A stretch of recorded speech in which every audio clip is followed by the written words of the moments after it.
Hello everyone. आज का ये हमारा वीडियो भारत के सामान्य परिचय से संबंधित है।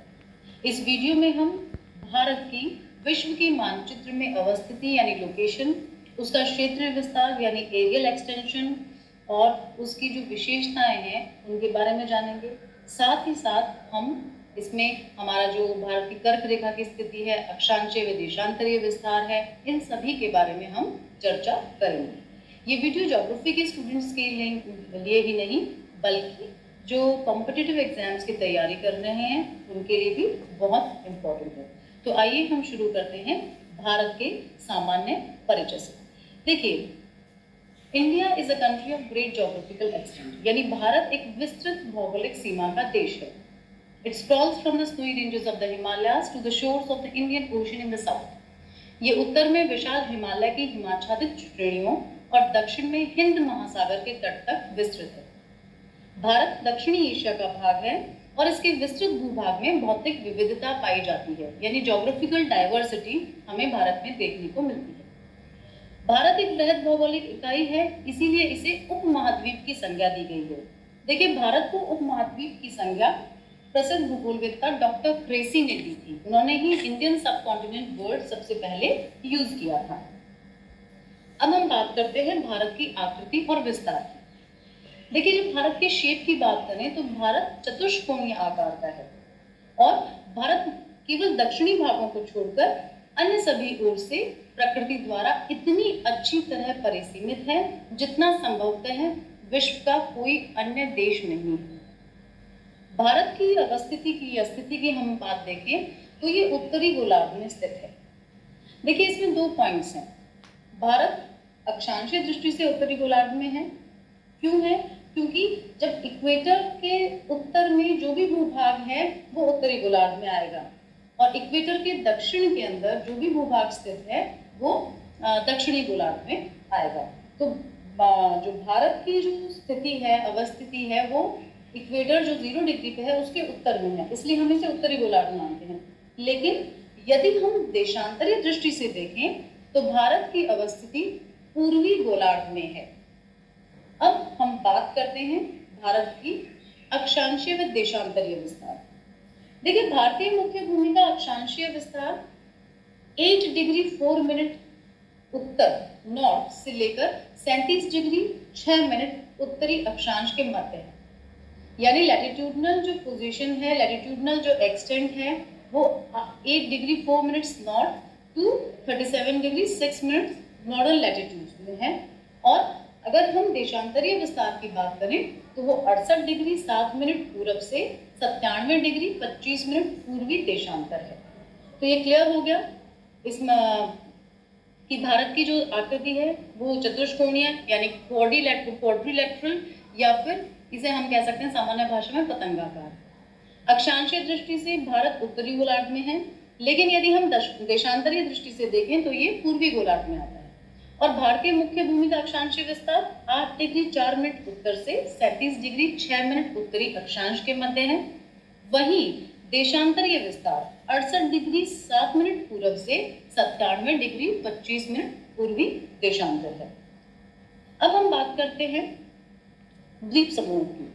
देखिए, यदि हम भारत के द्वीप समूहों को सम्मिलित करते हैं तब इसका यानी भारत का दक्षिण में विस्तार 6 डिग्री 45 मिनट उत्तरी अक्षांश से शुरू होता है और इस प्रकार संपूर्ण भाग का अक्षांशीय विस्तार 6 डिग्री 45 मिनट से 37 डिग्री 6 मिनट उत्तरी अक्षांशों के मध्य है। तो ये क्लियर है। यदि भारतीय मुख्य भूमि का अक्षांशीय विस्तार पूछा जाए तो 8 डिग्री 4 मिनट उत्तरी अक्षांश से 37 डिग्री 6 मिनट उत्तरी अक्षांश के बीच है। और यदि संपूर्ण भारत का या भारत का अक्षांशीय विस्तार पूछा जाए तो हम कहेंगे 6 डिग्री 45 मिनट उत्तरी अक्षांश से 37 डिग्री 6 मिनट उत्तरी अक्षांश के मध्य। अब आइए हम बात करते हैं भारत के उत्तरी व दक्षिणी बिंदुओं की। देखिए, भारत का उत्तरी बिंदु इंदिरा कॉल है। ये 37 डिग्री 6 मिनट उत्तरी अक्षांश पर है और जम्मू और कश्मीर जो हमारी यूनियन टेरिटरी है, जो केंद्र शासित प्रदेश है, उसमें ये इंदिरा कॉल जो पॉइंट है वो स्थित है। और जो मुख्य भूमि का दक्षिणतम बिंदु है वो कन्याकुमारी या इसे हम केप कैमोरिन या कुमारी अंतरीप कहते हैं, वो है। ये 8 डिग्री 4 मिनट उत्तरी अक्षांश पर स्थित है। और भारत का सबसे दक्षिणी बिंदु इंदिरा पॉइंट है, जो अंडमान निकोबार द्वीप समूह में स्थित है। और इसका जो ये 6 डिग्री 45 मिनट उत्तरी अक्षांश पर स्थित है। देखिए, इंदिरा पॉइंट को हम अन्य नामों से भी जानते हैं। इसे हम पिग्मेलियन पॉइंट, पार्सन पॉइंट या लाहिचिंग पॉइंट के नाम से भी पुकारते हैं। तो ये क्लियर हो गया। हमारा जो उत्तरी बिंदु है वो जम्मू और कश्मीर में इंदिरा कॉल है। भारतीय मुख्य भूमि का दक्षिणतम बिंदु कन्याकुमारी या केप कैमोरिन में है। और भारत का सबसे दक्षिणी बिंदु की जब हम बात करें तो वो इंदिरा पॉइंट है, जो 6 डिग्री 45 मिनट उत्तरी अक्षांश पर स्थित है। अब देखिए, हम बात करते हैं इस टेबल में उत्तरी दक्षिणी बिंदुओं के अलावा जो ईस्टर्न और वेस्टर्न पॉइंट्स हैं उनको भी देख लें हम। देखिए, क्लियर है, दक्षिणतम बिंदु इंदिरा पॉइंट। इंदिरा पॉइंट अंडमान निकोबार द्वीप समूह में ग्रेट निकोबार आइलैंड में स्थित है। उसके बाद उत्तरतम बिंदु यानी सबसे उत्तरतम बिंदु जो नॉर्दर्न मोस्ट पॉइंट है नॉर्थ में, वो है इंदिरा कॉल, जो जम्मू और कश्मीर में है। फिर आता है पश्चिमोत्तर बिंदु यानी सबसे वेस्ट में, सबसे पश्चिम में जो भारत का जो बिंदु है वो है गौरमोता या गुहारमोती, ये गुजरात में स्थित है। फिर आता है पूर्वोत्तर बिंदु यानी ईस्टर्न पॉइंट, जो सबसे पूर्व में है, वो है किबियू।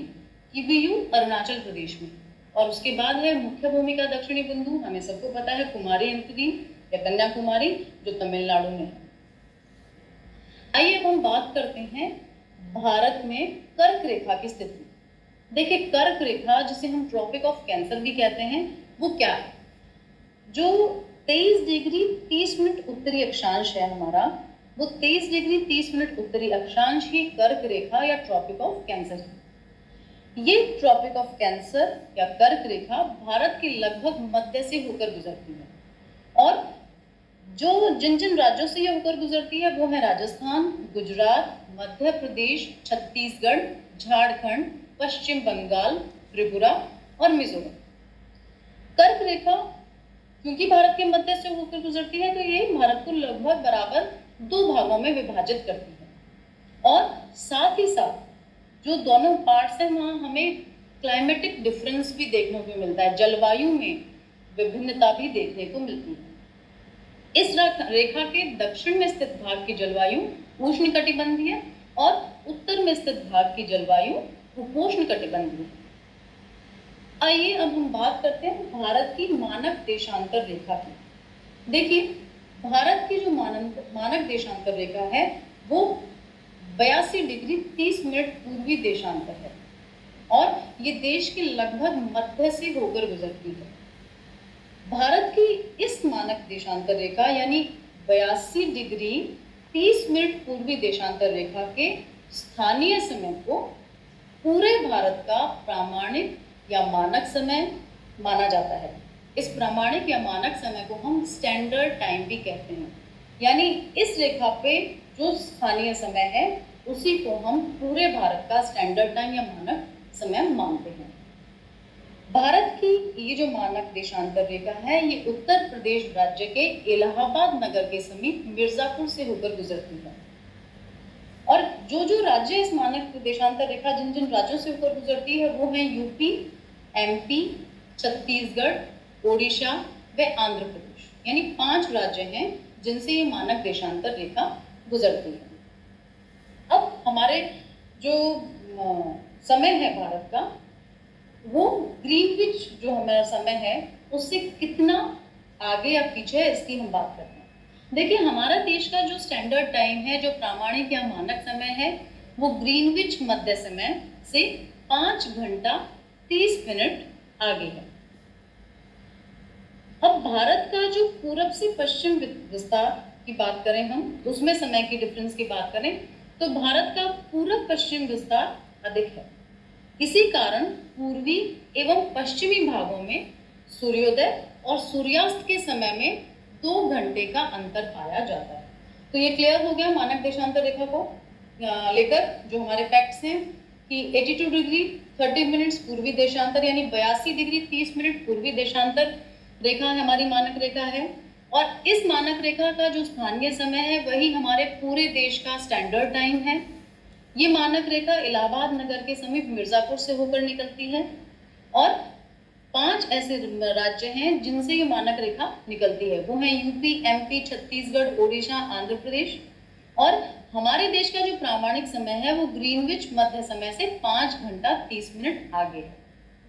वहीं अब समय के अंतर को देखें तो भारत का पूर्व पश्चिम विस्तार अधिक है, इसी कारण पूर्वी एवं पश्चिमी जो भाग है वहां सूर्योदय और सूर्यास्त के समय में लगभग 2 घंटे का अंतर पाया जाता है। क्लियर? अब हम बात करते हैं भारत के क्षेत्रीय विस्तार और उसकी पॉपुलेशन। देखिए, भारत का कुल क्षेत्रफल 32,87,263 वर्ग किलोमीटर है, यानी 32,87,263 स्क्वायर किलोमीटर है। ये जो क्षेत्र है भारत का, ये विश्व के स्थलीय धरातल का 2.5% भाग है। अब भारत का विस्तार को देख लेते हैं हम। भारत का विस्तार पूरब से पश्चिम में 2,933 किलोमीटर है और उत्तर से दक्षिण में 3,214 किलोमीटर है। तो ये क्लियर हो गया। हमारा जो टोटल एरिया है भारत का 32,83,263 वर्ग किलोमीटर, ये पूरे विश्व के धरातल का 2.5% भाग है। भारत का पूर्व से पश्चिम विस्तार 2,933 किलोमीटर और भारत का उत्तर से दक्षिण में विस्तार 3,214 किलोमीटर। भारत की स्थलीय सीमा 15,200 किलोमीटर के आसपास है। ये बहुत सी बुक्स में हम स्थलीय सीमा की जब हम बात करते हैं तो ये 15,106.7 किलोमीटर भी है। अब समुद्री सीमा जो है उसकी लंबाई 7,516.6 किलोमीटर है। इस समुद्री सीमा के अंतर्गत लक्षद्वीप, अंडमान और निकोबार द्वीप समूह आते हैं। वहीं अगर इन द्वीप समूहों को हम निकाल दें और भारत की मुख्य भूमि की जो तटीय भूमि की जो लंबाई हम देखें तो वो 6100 किलोमीटर है। तो इसमें जो फैक्ट्स आ गए, एरिया आ गया, भारत का पूर्व पश्चिम विस्तार आ गया, उत्तर दक्षिण विस्तार आ गया, भारत की स्थलीय सीमा और साथ ही समुद्री सीमा जो 7,516 किलोमीटर है और मुख्य भूमि की तटीय लंबाई भी आ गई जो है 6100 किलोमीटर। क्लियर? अब बात करते हैं भारत की पॉपुलेशन की। देखिए, 2011 जनगणना के अनुसार, सेंसस के अनुसार भारत की जो टोटल पॉपुलेशन है वो 121 करोड़ है और ये विश्व की कुल जनसंख्या की 17.5% है। देखिए, विश्व की कुल क्षेत्रफल था, विश्व का टोटल एरिया था, उसका भारत का जो क्षेत्रफल है 2.5%। और हम अगर पॉपुलेशन की बात करें तो पूरे विश्व की 17.5% पॉपुलेशन उस 2.5% भाग में निवास कर रही है। अब हम देखते हैं भारत की विश्व में आकार के अनुसार स्थिति क्या है। देखिए, जब हम क्षेत्रफल की दृष्टि से भारत की बात करें तो ये भारत जो है वो विश्व का 7वां बड़ा देश है। विश्व के अन्य 6 बड़े देश रूस, कनाडा, ब्राजील, यूएसए, ऑस्ट्रेलिया और चीन है और 8वां जो बड़ा देश है वो अर्जेंटीना है। यानी सबसे पहले रशिया, फिर कनाडा, फिर ब्राजील, फिर यूएसए, फिर ऑस्ट्रेलिया, फिर चाइना और फिर 7th पोजीशन इंडिया की और 8th पोजीशन है अर्जेंटीना की। आइए अब हम बात कर लें भारत की तटीय रेखा की लंबाई। देखिए, भारत की जो तटीय रेखा है जो अंडमान निकोबार में सबसे लंबी है, ये 1962 किलोमीटर है। उसके बाद आता है गुजरात का नंबर। गुजरात की जो तटीय रेखा की लंबाई है वो 1214.70 किलोमीटर है। आंध्र प्रदेश की तटीय रेखा की लंबाई 973.70 किलोमीटर है। उसके बाद है तमिलनाडु। तमिलनाडु की जो कोस्टल लाइन, तटीय रेखा को हम कोस्टल लाइन भी कहते हैं, जो कोस्टल लाइन है उसकी लंबाई 960.90 किलोमीटर है। फिर है महाराष्ट्र। महाराष्ट्र की तटीय रेखा की लंबाई 652.60 किलोमीटर है। फिर आता है केरल। केरल की जो तटीय रेखा की लंबाई है वो 569.70 किलोमीटर है। 569.70 किलोमीटर लंबी तटीय रेखा है केरल की। फिर आता है उड़ीसा। उड़ीसा की तटीय रेखा की लंबाई 476.70 है, यानी 476.70 किलोमीटर लंबी जो तटीय रेखा है वो है उड़ीसा की। फिर आता है कर्नाटक। कर्नाटक की तटीय रेखा की लंबाई 208 किलोमीटर है, 208 किलोमीटर। फिर है पश्चिम बंगाल। पश्चिम बंगाल की तटीय रेखा की लंबाई 157.50 किलोमीटर है, यानी 157.50 किलोमीटर। फिर लक्षद्वीप। लक्षद्वीप की तटीय रेखा की लंबाई 132 किलोमीटर, 132 किलोमीटर से। उसके बाद आता है गोवा। गोवा की तटीय रेखा की लंबाई 101 किलोमीटर है। फिर है पुदुचेरी। पुदुचेरी की तटीय रेखा की लंबाई 47.60 किलोमीटर, यानी 47.60 किलोमीटर। और फिर है दमन व दीव। दमन व दीव की तटीय रेखा की लंबाई 42.50 किलोमीटर है। तो ये क्लियर हो गया। जब हम देखें, सबसे लंबी तटीय रेखा अंडमान निकोबार द्वीप की है, द्वीपों में भी सबसे लंबी है। फिर हम बात करें राज्य की, तो राज्य की तटीय रेखाओं में सबसे लंबी तटीय रेखा है गुजरात राज्य की, 1214.70 किलोमीटर। सेकंड नंबर आता है आंध्र प्रदेश स्टेट का। थर्ड नंबर आता है तमिलनाडु स्टेट का। फोर्थ नंबर आता है महाराष्ट्र स्टेट का। तो ये हुआ एक जनरल इंट्रोडक्शन। अगले वीडियो में हम भारत की सीमाओं की चर्चा करेंगे। Thank you.